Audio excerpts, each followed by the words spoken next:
नित्यानन्देश्वर परमशिवसमारम्भाम् नित्यानन्देश्वरि परमशिवशक्तिमध्यमाम् अस्मदाचार्यपर्यन्ताम् वन्दे गुरुपरम्पराम्.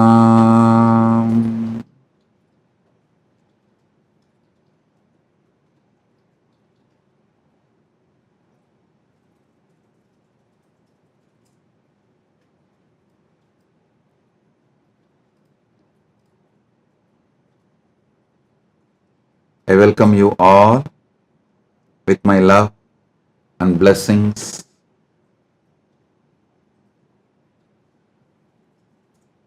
All the Paramashivoham level 1, level 2, level 3 participants, as the ultimate manifestation of the ultimate of the cosmos, Paramashiva, Paramashiva's ultimate manifestation of Maha Sadashiva Murti,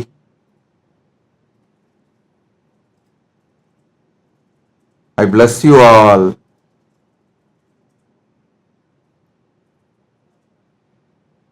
with Paramadvaita Sarva Mangala Praptirastu, Sarva Aishwarya Praptirastu, Paramadvaita Praptirastu. Let all the auspiciousness happen to all of you. All the Paramashivoham level 1 participants, I bless you all with Vak Shakti, Mano Shakti, Atma Shakti. All the Paramashivoham level 2 participants, I give you all the power of unclutching. All the Paramashivoham level 3 participants, sit now as Maha Sadashiva Murti. Meditate only He exists. He alone exists.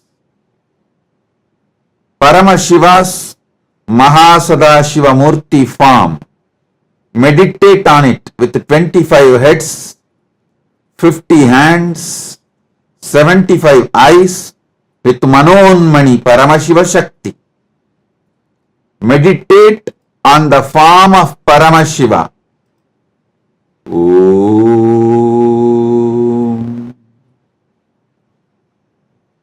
Om.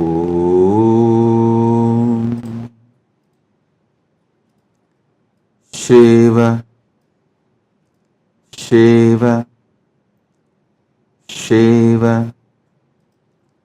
Shiva, Shiva, Shiva, Shiva, Shiva.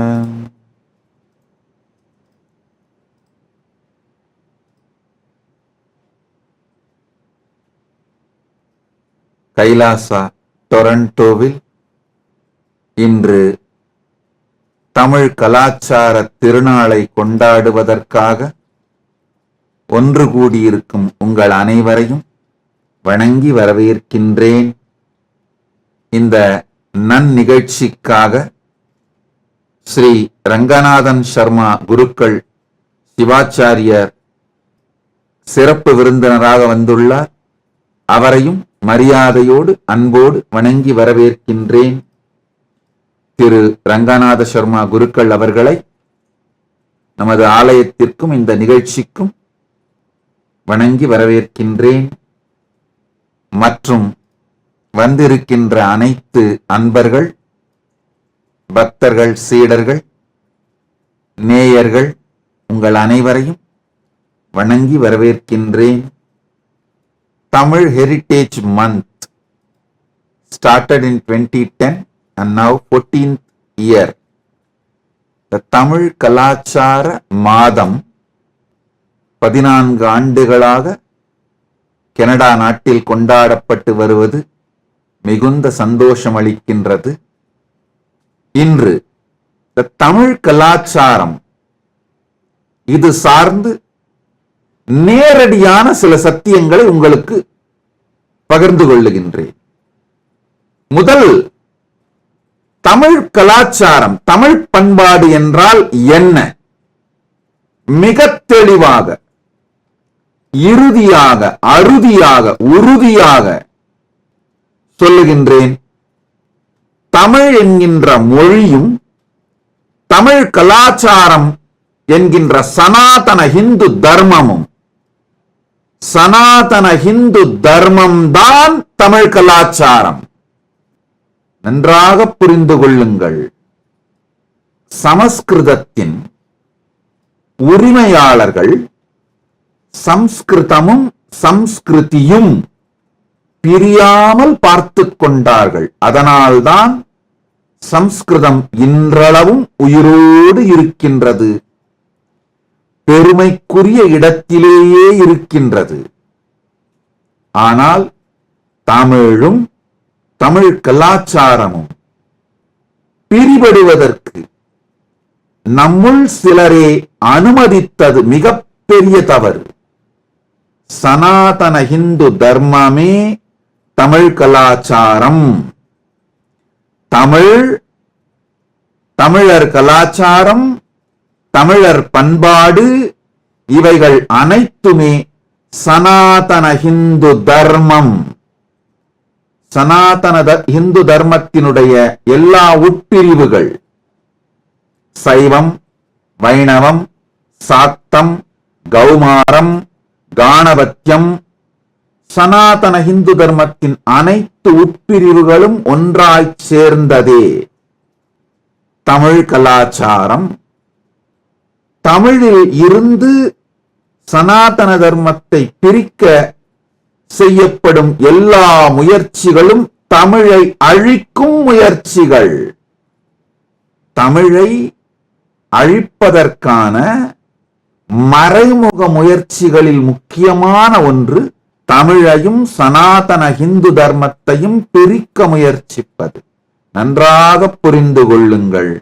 சனாதன இந்து தர்மம் என்கின்ற வாழ்வியல் கலாச்சாரத்தை அடிப்படையாக கொண்டு கட்டமைக்கப்பட்ட உருவான வளர்ந்த மலர்ந்த முதிர்ந்த செழிந்த செம்மையான செம்மொழியே தமிழ் மொழி. தமிழ் மொழியில இருக்கிற மாதிரி பரமசிவ ஞானத்தை, சனாதன இந்து தர்மத்தை விளக்கக்கூடிய வார்த்தைகளே வேறு எந்த மொழியிலும் இவ்வளவு செழுமையாக இல்லை. நன்றாக புரிந்து கொள்ளுங்கள்.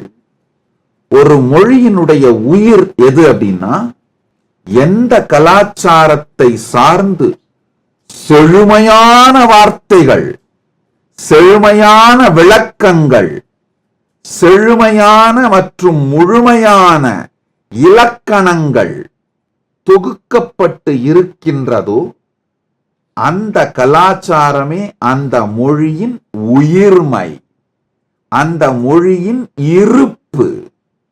மாடர்ன் மெடிக்கல் சயின்ஸ் சம்பந்தப்பட்ட பல வார்த்தைகள் ஜெர்மன் லாங்குவேஜ்ல இருக்கிற அளவுக்கு ஆங்கிலத்தில் கூட கிடையாது. ஏன்னா modern medical science German language சென்டர்டா வளர்ந்தது.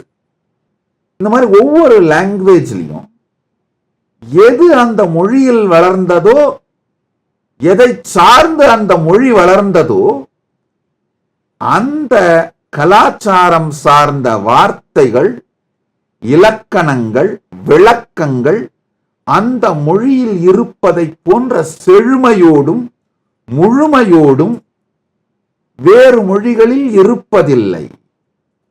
நன்றாக புரிந்து கொள்ளுங்கள்.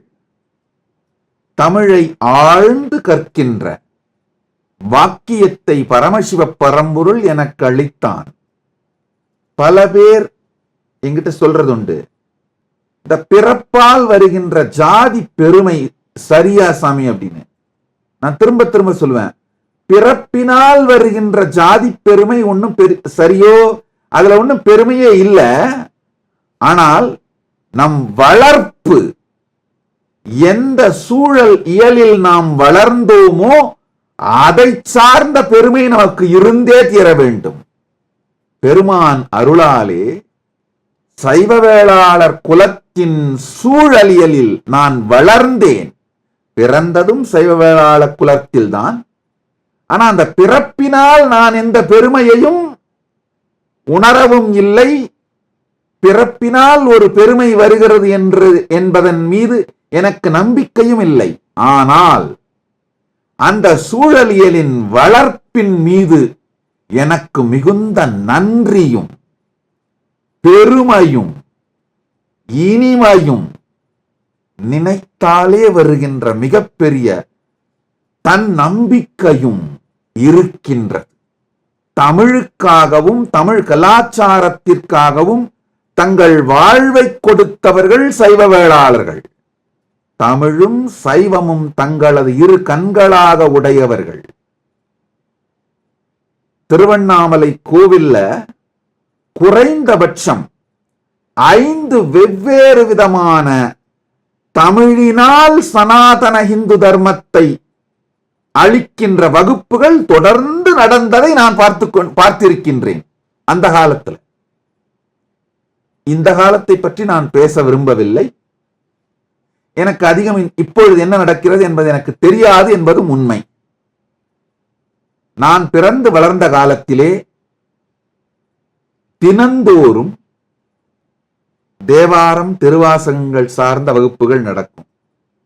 நல்லா புரிஞ்சுக்குங்க. திருப்பாவை திருவம்பாவை இரண்டும் வகுப்புகள் நடக்கும். அது சிவாலயமாக இருந்தாலும் கூட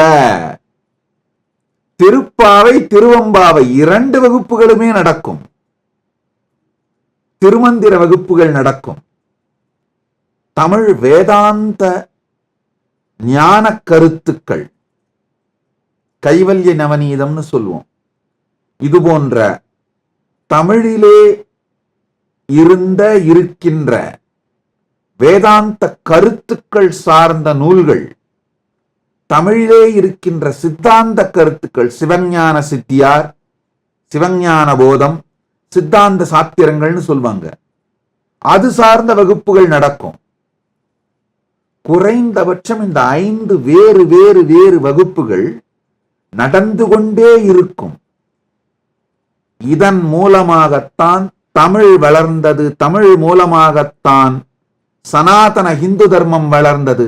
சனாதன இந்து தர்மமும் தமிழும் ஒன்றிலே ஒன்று பிரதிஷ்டை செய்யப்பட்டது.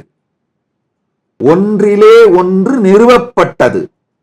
சனாதன இந்து தர்மம் தமிழின் மீதும் தமிழ் சனாதன இந்து தர்மத்தின் மீதும் தான் வடிவமைக்கப்பட்டிருக்கிறது. தமிழும் தமிழர் பண்பாடும் உலகத்திற்கு மிகப்பெரிய நன்மை செய்யக்கூடியது, உலகத்திற்கு மிகப்பெரிய பங்களிப்பை தரவல்லது. இன்றைய உலகத்தின் பல்வேறு பிரச்சனைகளையும் தீர்க்க வல்லது. தனி மனிதனுடைய பிரச்சனைகள், உடல் நலம், மனநலம், உயிர் நலம், ஆன்ம ஞானம், வாழ்க்கையின் நோக்கத்தை பற்றிய விளக்கம், பிரபஞ்சத்தின் நோக்கத்தை பற்றிய விளக்கம், இந்த எல்லா துறைகளிலும் தமிழாலும் தமிழ் கலாச்சாரத்தாலும் முழுமையான ஒரு பங்களிப்பை உலகத்திற்கு வழங்க முடியும். உலகத்திற்கு இந்த தீர்வை வழங்கக்கூடிய சக்தியும் தகுதியும் தமிழுக்கும் தமிழ் கலாச்சாரத்திற்கும் இருப்பதனால் தமிழும் தமிழ் கலாச்சாரமும் காப்பாற்றி வைக்கப்பட வேண்டும்.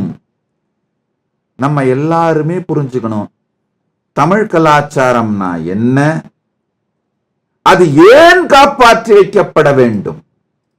தமிழ் கலாச்சாரம்னா என்னன்னு புரிஞ்சாகணும், அது ஏன் காப்பாற்றி வைக்கப்பட்டாக வேண்டும்னு புரிஞ்சாகணும். அதுக்கு அடுத்தது நம்முடைய மிகப்பெரிய பிரச்சனைகள் என்ன. நமக்கு 1000 பிரச்சனைகள் இருக்கலாம். மிகப்பெரிய பிரச்சனைகள் என்ன அப்படின்னா முதல் மிகப்பெரிய பிரச்சனை தமிழையும் தமிழ் கலாச்சாரத்தையும் பிரிக்க முயற்சிப்பது. சனாதன இந்து தர்மத்தையும் தமிழ் கலாச்சாரத்தையும் பிரிக்க முயற்சிப்பது. அதுதான் நம்முடைய மிகப்பெரிய முதல் பிரச்சனை. அதை நிறுத்த வேண்டும்.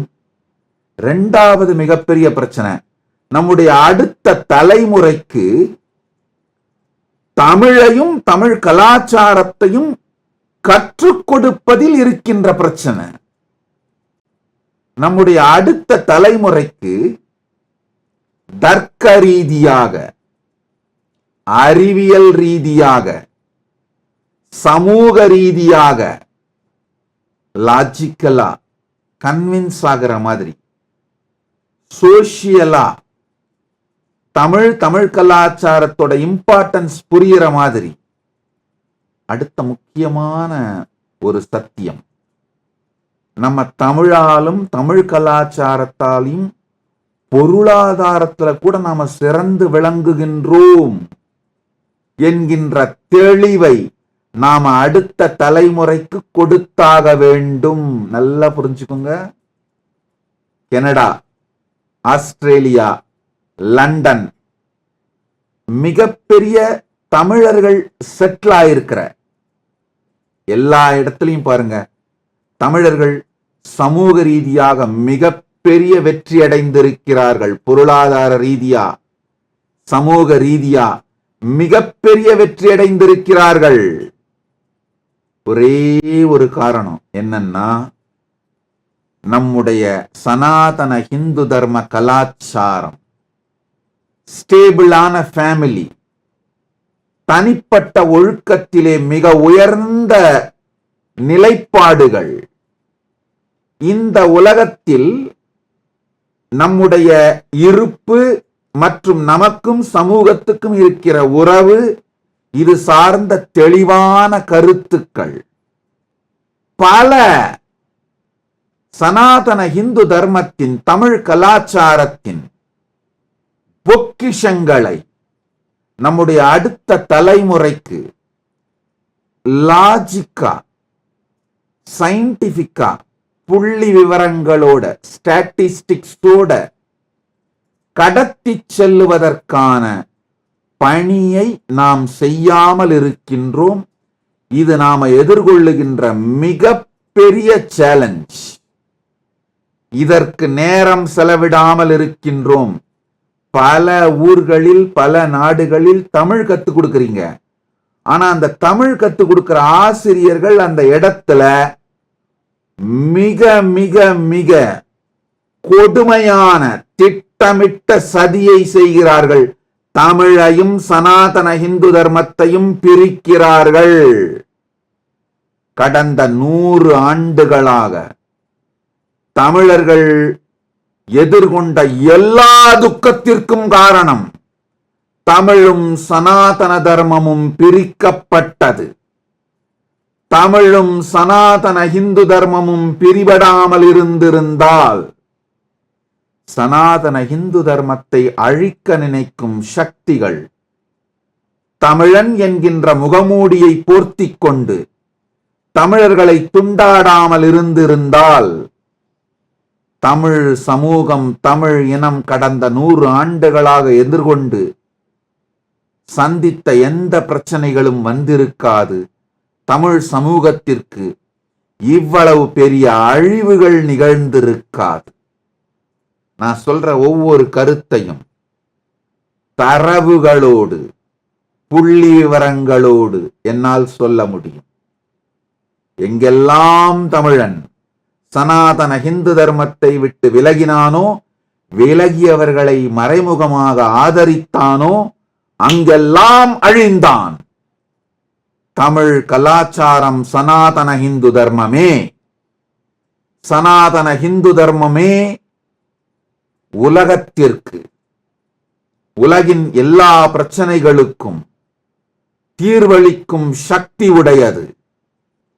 கலாச்சாரத்திலிருந்து மொழியை பிரிப்பது முதலில் கலாச்சாரத்தை அழிப்பதற்கும் பிறகு மொழியையே அழிப்பதற்குமான சதி என்பதை தமிழ் இனமே புரிந்துகொள், தமிழ் இனமே விழித்துக்கொள். சனாதன தர்மத்திலிருந்து தமிழை பிரித்தது, தமிழில் இருந்து சனாதன தர்மத்தை பிரித்தது.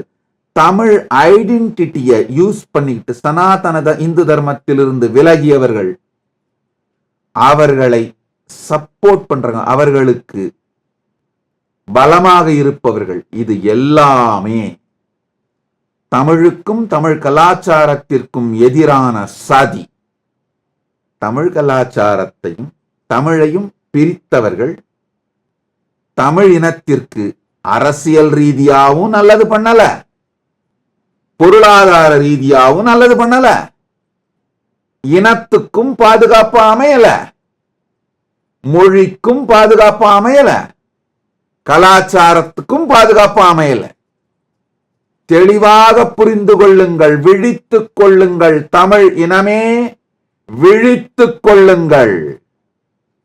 திருக்குறள் 63 நாயன்மார்களோடு வழிபடப்படுகின்ற தொகையடியார்களான 9 பேரில் பொய்யடிமை இல்லா புலவர்கள் என்று சொல்லப்படுகின்ற தொகையடியார்களில் ஒருவரான திருவள்ளுவரால் இயற்றப்பட்ட நூல்.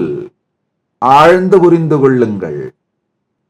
தமிழ் கலாச்சாரம் உயிரோடு இருக்க வேண்டுமானால் ஆழ்வார்கள், நாயன்மார்கள் இவர்களை வழிபடுவது மட்டுமல்லாமல் இந்த தொகையடியார்கள் 9 பேர், தொகையடியார்கள் அப்படிங்கிறது வேற ஒண்ணும் இல்லைங்கயா, தமிழ் கலாச்சாரத்தோட தூண்கள், சிவிலைசேஷனல் கண்டினியூட்டி. இந்த சிவிலைசேஷன் தமிழ் இனத்தின் கலாச்சாரத்தை அடுத்தடுத்த தலைமுறைகளுக்கு கடத்தி செல்லுகின்ற 9 குழுக்கள் தான் அந்த தொகையடியார்கள். வைணவத்திலும் இந்த தொகையடியார்கள் இருக்கிறார்கள். தமிழ்ல தொகுத்து தெளிவா சேக்கிழார் பெருமான் வச்சிட்டாரு. திருவாரூர் பிறந்தார்கள், தில்லைவாழ் அந்தணர்கள், முப்போதும் திருமேனி தீண்டுவார்கள், முழுநீர் பூசுவார்கள், சித்தத்தை சிவன்பாலே வைத்தார்கள், பரமனையே பாடுவார்கள், அப்பாலும் அடிசார்ந்தார்கள், பொய்யடிமை இல்லாத புலவர்கள். இந்த தொகையடியார்கள் 9 பேரையும் ரொம்ப தெளிவா சேக்கிழார் பெருமான் வகுத்து வச்சிடறாரு. திரும்ப வேணா சொல்றேன், கேட்டுக்கோங்க.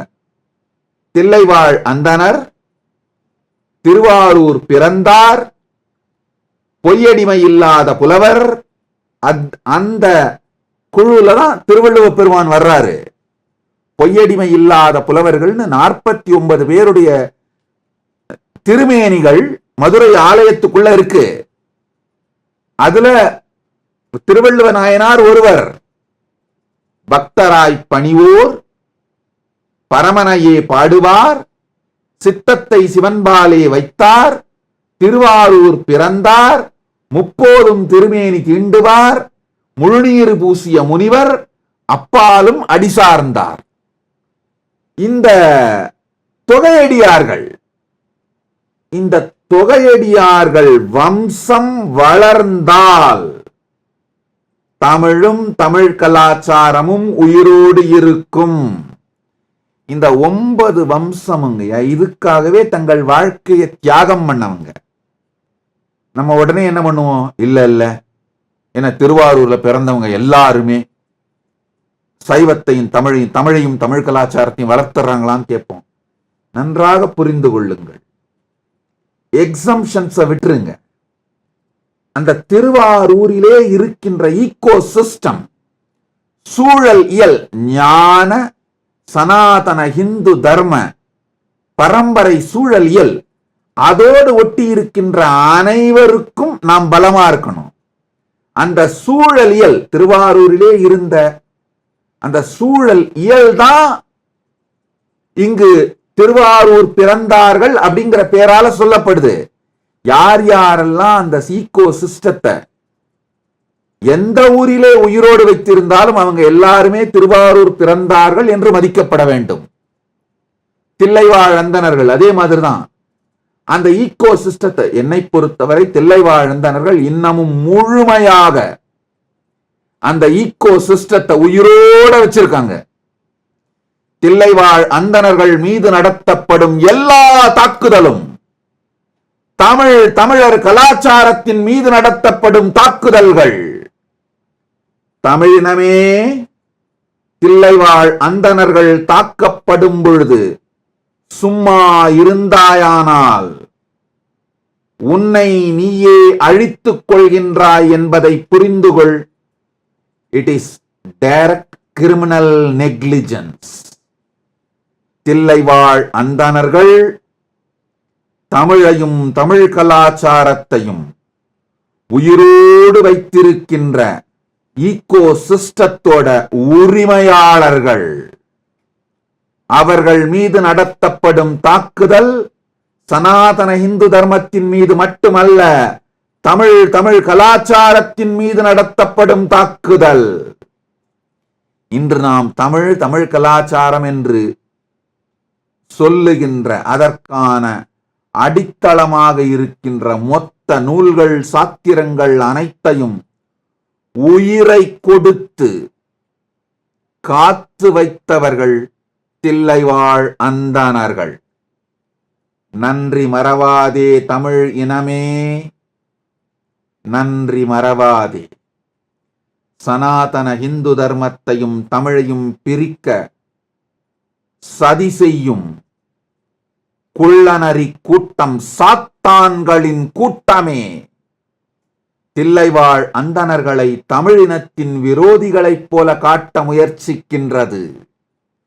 இந்த 9 குழுக்கள் தில்லைவாழ் அந்தணர்கள், திருவாரூர் பிறந்தார்கள், பரமனையே பாடுவார், முப்போதும் திருமேனி தீண்டுவார் சிவாச்சாரியார்கள். பரமனையே பாடுவார்ங்கிற குழு கோவிலிலே பரமனை பாடி ஆடி சேவை செய்கின்ற ருத்ரகன்னிகைகள் பரம்பரை.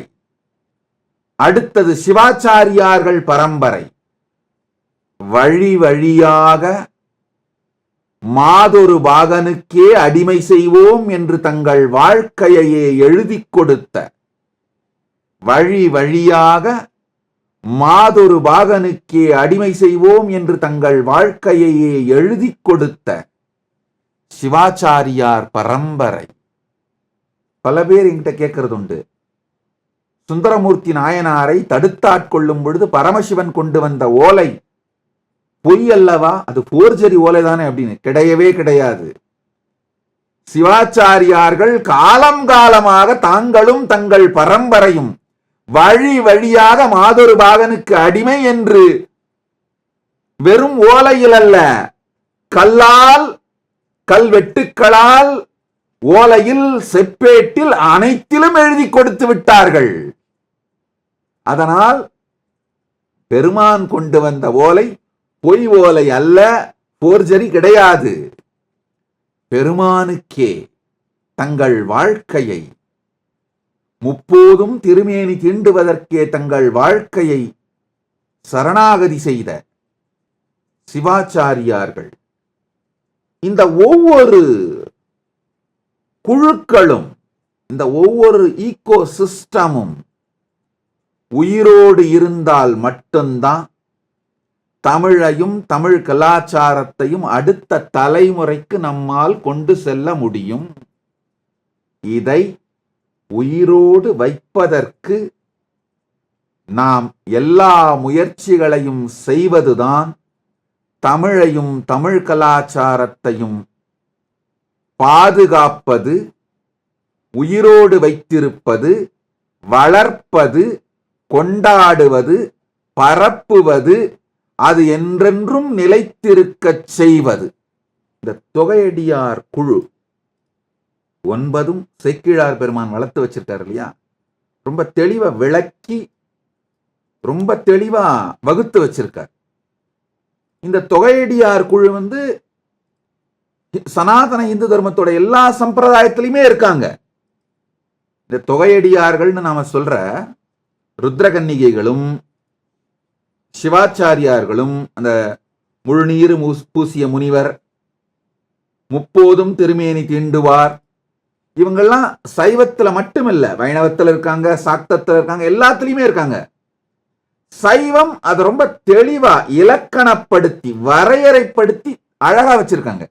உதாரணத்துக்கு இப்ப நாம திருவாரூர் பிறந்தார்கள்னு சைவத்துல சொல்ற அதே அதுக்கு ஈக்குவலண்டா வைணவத்துல சொல்லணும்னா ஸ்ரீரங்கத்தில் இருக்கிற கோவில் உரிமையாளர்கள், ஸ்ரீரங்கத்தில் இருக்கின்ற கோவில் குடிகள், கோவில் பெருங்குடிகள், அந்த ஆலயத்துக்கு உரிமையுடைய ஸ்தானீகர்கள், அவங்கள ரஃபா ஈக்குவலண்டா சொல்லலாம்.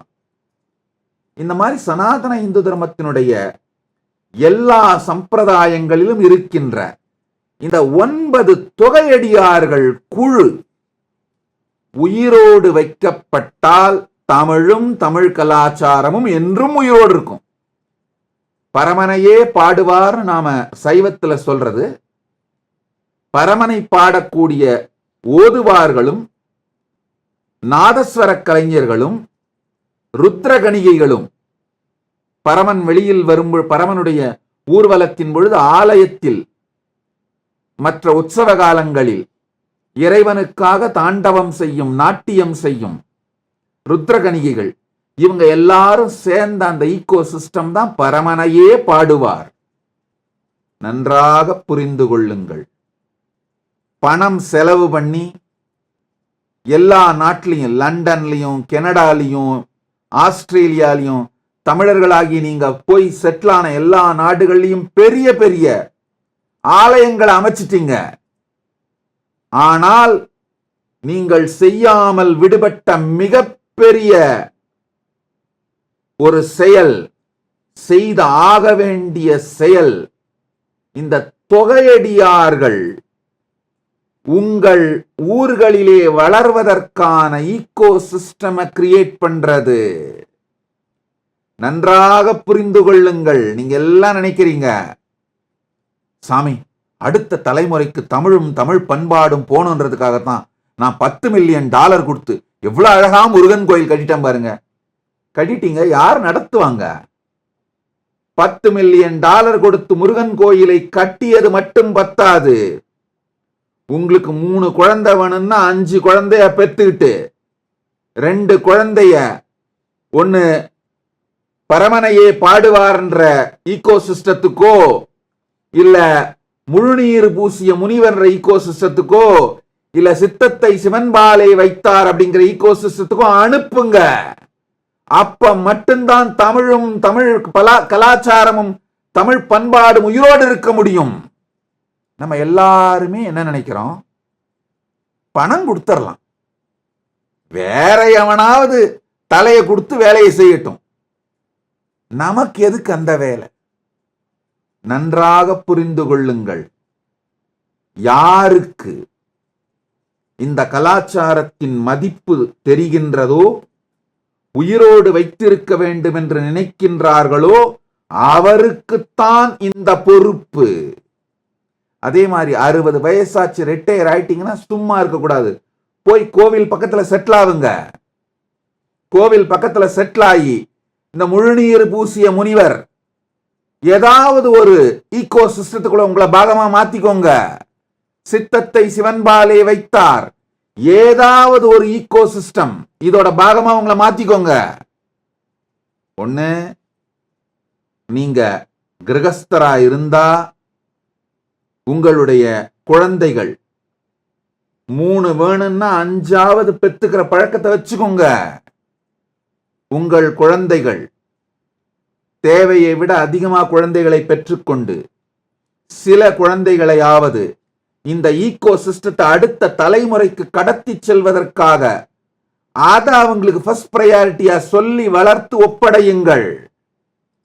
குருகுலம் இல்லாத கோவில்கள் 100 ஆண்டுகளுக்கு மேல் பிளரிஷ் ஆனதா சரித்திரம் இல்ல. நன்றாக புரிந்து கொள்ளுங்கள். அதுக்கு மேல அது வெறும் வழிபாட்டு தலமா இருக்கலாம். கோவில்கள் வெறும் வழிபாட்டு தலம் கிடையாது.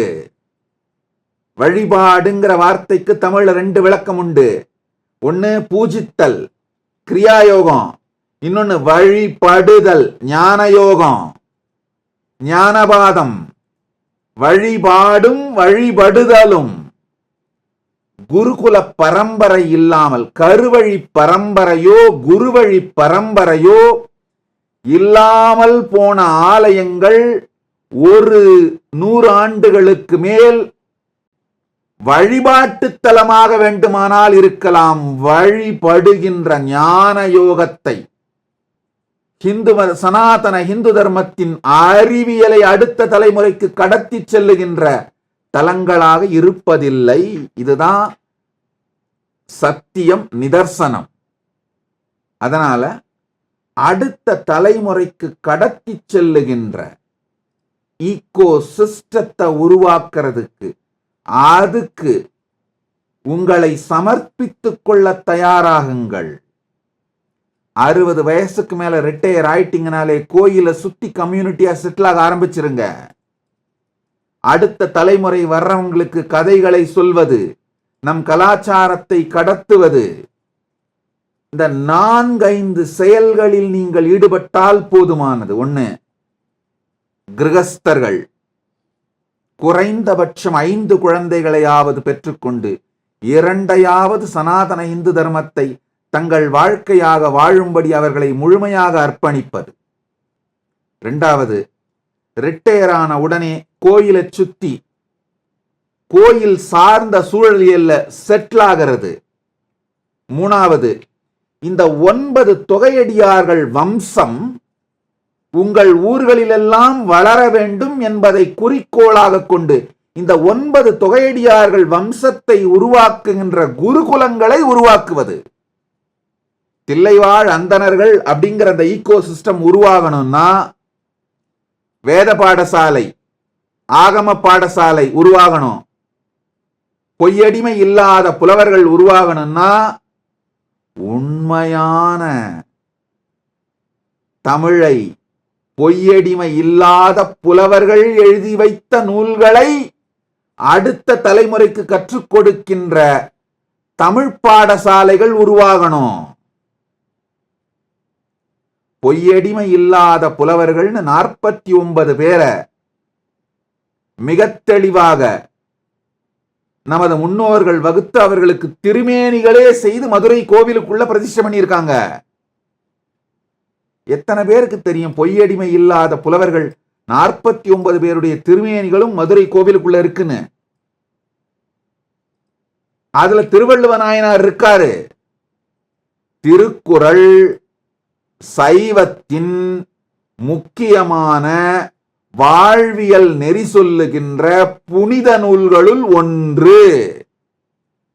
பொய்யடிமை இல்லாத புலவர்கள் வம்சம் வளரணும்னா அந்த பொய்யடிமை இல்லாத புலவர்கள் எழுதி வைத்த நூல்கள், அந்த தமிழ் நூல்களை அடுத்தடுத்த தலைமுறைக்கு கற்றுக் கொடுக்கின்ற தமிழ் பாடசாலைகள் வேண்டும்.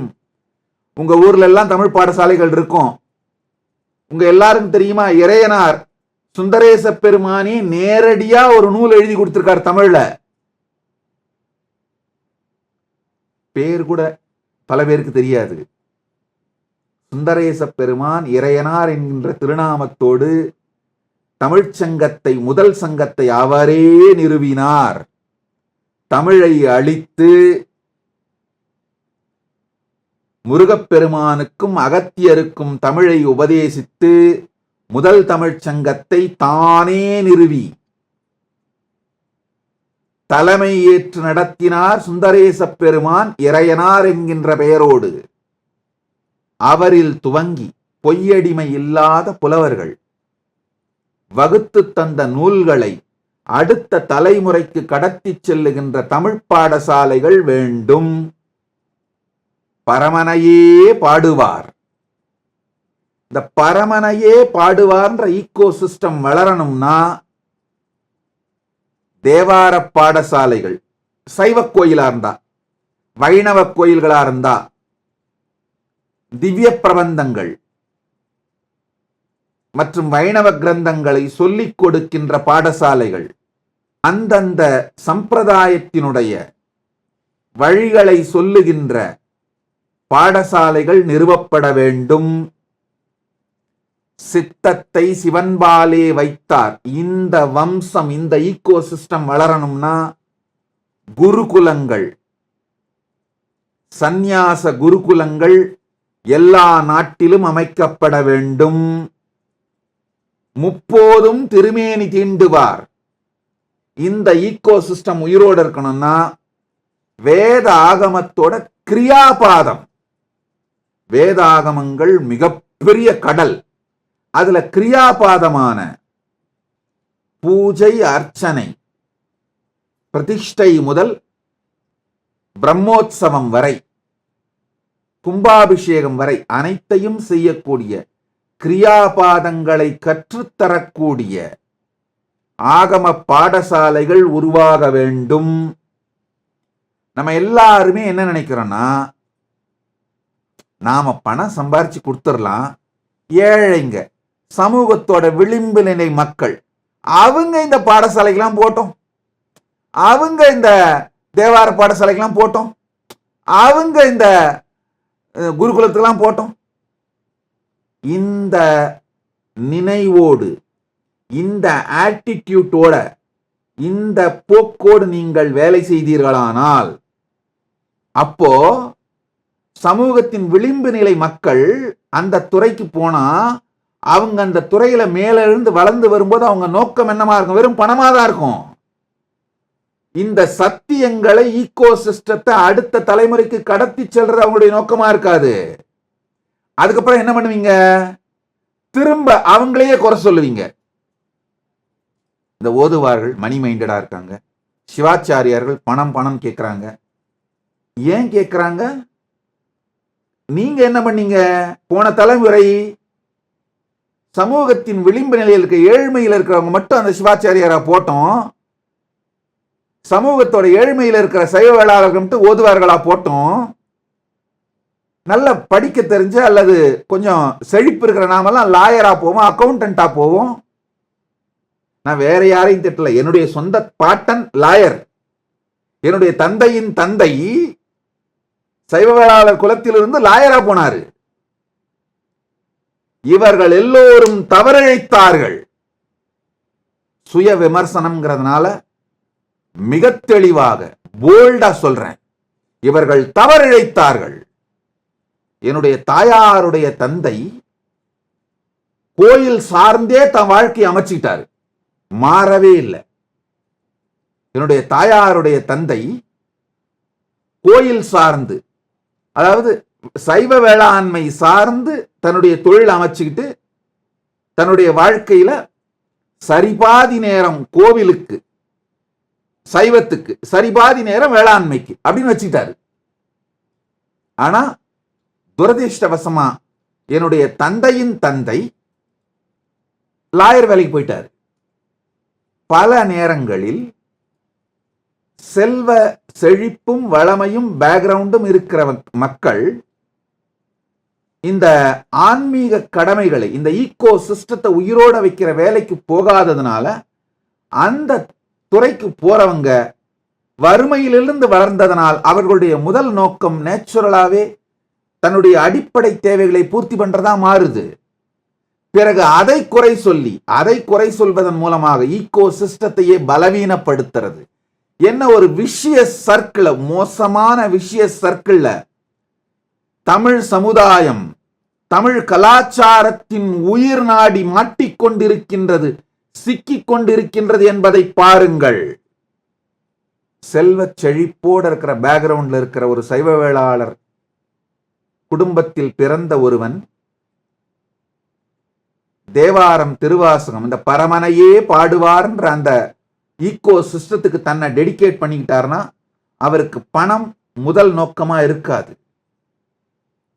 அந்த துறையையும் ஈகோ சிஸ்டத்தையும் உயிரோட வைக்கிறது முதல் நோக்கமா இருக்கும். அதனாலதான் சொல்றேன், அனாதைகளும் சமூகத்தின் விளிம்பு நிலையில் இருக்கிற ஏழ்மையிலே தள்ளப்பட்ட மக்களும் இந்த 9 துறையையும் உயிரோடு வைக்கட்டும், நாமெல்லாம் வேற தொழிலுக்கு போகலாம்னு நினைக்கிறவர்கள் தான் தமிழ் கலாச்சாரத்தின் மீது முதல் தாக்குதலை நடத்துகின்றீர்கள்.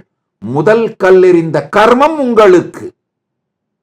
அடுத்த தலைமுறைக்கு இந்த ஞானத்தை கடத்தி செல்ல வேண்டுமானால் சமூகத்தில் பொருளாதார ரீதியாக, அறிவு ரீதியாக வெற்றியடைந்த மக்களாகிய நீங்கள் உங்கள் குழந்தைகளில் ஓரிருவரையாவது இந்த துறையின் ஈகோ சிஸ்டத்தை உயிரோட வைக்கிறதுக்காக அனுப்ப கத்துக்கோங்க. உங்கள் முன்னோர்கள் செய்த கிரிமினல் நெக்லிஜென்ஸ் தவறை மீண்டும் செய்யாதீர்கள். ஒரு 3-4 ஜெனரேஷனாவே நம்ம வீட்டில் ஒரு குழந்தைய, 2 குழந்தைகளை இந்த ஈகோ சிஸ்டங்களை உயிரோட வச்சிருக்கிறதுக்காக அனுப்புறதுன்ற பழக்கத்தை நிறுத்திவிட்டோம். நல்லா புரிஞ்சுக்கோங்க. சேக்கிழார் பெருமான் இந்த 9 குழுவையும் வகுத்து வைக்கும் பொழுது மிக தெளிவா அந்த 9 குழுக்கும் எந்தெந்த குலத்தை சார்ந்தவர்கள் தங்கள் குழந்தைகளை அனுப்பி கொண்டிருந்தார்கள்னு கூட வகுத்து வச்சிடறாரு. வேறு தொழிலுக்கு சென்றவர்கள் தமிழ் கலாச்சாரத்தின் மீது முதல் தாக்குதல் செய்தார்கள். 3-4 தலைமுறையா இந்த தாக்குதல் நடக்கிறதுக்கு நாம அனுமதிச்சிட்டோம். இந்த தலைமுறை விழித்துக் கொள்ளுங்கள். இந்த கலாச்சாரத்திற்கு, தமிழ் கலாச்சாரம் உயிரோடு இருக்க வேண்டும் என்றால் குறைந்தபட்சம் வாழ்க்கையில் வெற்றியடைந்த பொருளாதார பின்புலம் உடைய சமூகத்தை சார்ந்த மக்கள் தங்களது குழந்தைகளை அனுப்ப வேண்டும். நீங்களே உங்கள் ஓய்வு காலத்திற்கு பிறகு இந்த பணிக்கு உங்களை சமர்ப்பித்துக் கொள்ள வேண்டும். அப்ப மட்டும்தான் ஒரு கல்ச்சர்டான, பணம் மட்டுமே நோக்கமாக கொள்ளாத இந்த ஈகோ சிஸ்டத்தை உயிரோடு வைக்க வேண்டும். இந்த ஞான சூழலியலை, தொகையடியார்கள் சம்பிரதாயத்தை உயிரோடு வைக்க வேண்டும் என்கின்ற நோக்கத்தோடு இயங்குகின்ற 9 குழுக்களும் எல்லா ஊரிலும் எல்லா நாட்டிலும் உருவாக முடியும். இந்த 9 குழுக்களும் எல்லா சம்பிரதாயங்களுக்குள்ளும், அதாவது சைவத்துக்குள்ள இந்த 9 ஈக்குவலண்டா வைணவத்திலையும் இருக்காங்க, சாக்தத்துல இருக்காங்க, கௌமாரத்துல இருக்காங்க, கானபத்தியத்துல இருக்காங்க, சௌரத்துல இருக்காங்க, மற்ற சம்பிரதாயங்கள் எல்லாத்திலையும் இருக்காங்க. இந்த 9 தொகையடியார் குழுக்கள் எல்லா சம்பிரதாயத்திலும், எல்லா ஊரிலும், எல்லா நாட்டிலும் உருவானால் மட்டும்தான் தமிழ் கலாச்சாரமும் தமிழும் உயிரோடு வைக்கப்படும், வளர்க்கப்படும், பரப்பப்படும், செழித்து, தானும் செழித்து மற்றவர்களையும் செழிக்க வைத்து தமிழும் தமிழ் கலாச்சாரமும் உயிரோடு இருக்கும். வெறும் பணம் கொடுத்து பெரிய பெரிய கோவில்கள் கட்டி வைத்து விடுவதனால் இருக்காது. நல்லா புரிஞ்சுங்க. தமிழ் கலாச்சாரத்தை அழிக்கணும்னு நினைச்ச அந்த தமிழ் விரோதிகள், சாத்தான்கள், தமிழ் இனத்தின் விரோதிகள், சாத்தான்கள், தமிழ் கலாச்சாரத்தின் விரோதிகள், சாத்தான்கள், தமிழ் பண்பாடின் விரோதிகள், சாத்தான்கள். முதல்ல அழிச்சது யார தெரியுமா?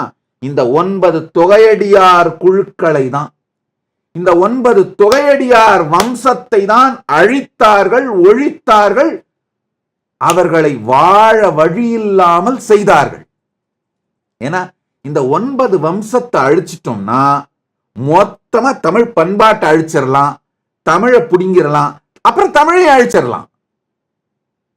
நல்லா பாருங்க. பரமனையே பாடுவார் என்று வாழ்ந்திருந்த ருத்ர கன்னிகைகளுடைய பங்களிப்பும் அவர்களுடைய உயர்ந்த ஒழுக்க வாழ்க்கை முறையையும் தொடர்ந்து இழிவுபடுத்தி, நல்லா புரிஞ்சுக்கோங்க, இப்ப தொடர்ந்து ஒரு 15 வருஷமா தில்லைவாழ் அந்தணர்களை தமிழ் விரோதிகளா காட்டி பொதுமக்களை பிரெயின் வாஷ் பண்ணிக்கிட்டே இருக்காங்க. இன்னும் ஒரு 10 வருஷத்துல ஜெயிச்சிருவாங்க, அவ்வளவுதான். அதே மாதிரி ருத்ர கணிகைகளை விபச்சாரிகள்னு சொல்லி தொடர்ந்து சமூகத்தை பிரெயின் வாஷ் பண்ணி ருத்ர கணிகைகளை ஒழித்தார்கள். இதுதான் கிரிமினல் ஸ்ட்ராட்டஜியோட ஜெனோசைட் பண்றது. அடுத்தது, ஒவ்வொரு குழு மீதும் சிவாச்சாரியார்கள் மேல தொடர்ந்த வெறுப்பை பிரச்சாரம் பண்றது. சித்தத்தை சிவன்பாலே வைத்தார், அதாவது சிவயோக நெறியிலே வாழுகின்ற சந்நியாசிகள், பண்டாரங்கள், பரதேசிகள், சைவம் சார்ந்த சைவ தமிழ் கலாச்சாரம் சார்ந்த சனாதன இந்து தர்மத்தின் ஞான பண்ணைகள், சந்நியாச குருகுலங்கள், இது மேலெல்லாம் தொடர்ந்த தாக்குதலை நடத்தி அவர்களை முடிந்தவரை முழுமையாக அழித்தார்கள். முழுமையாக அழிக்க முடியாதவை ஜஸ்ட் ஐசியூல இருக்க மாதிரி அலைவா இருக்கலாம், அவ்வளவுதான்.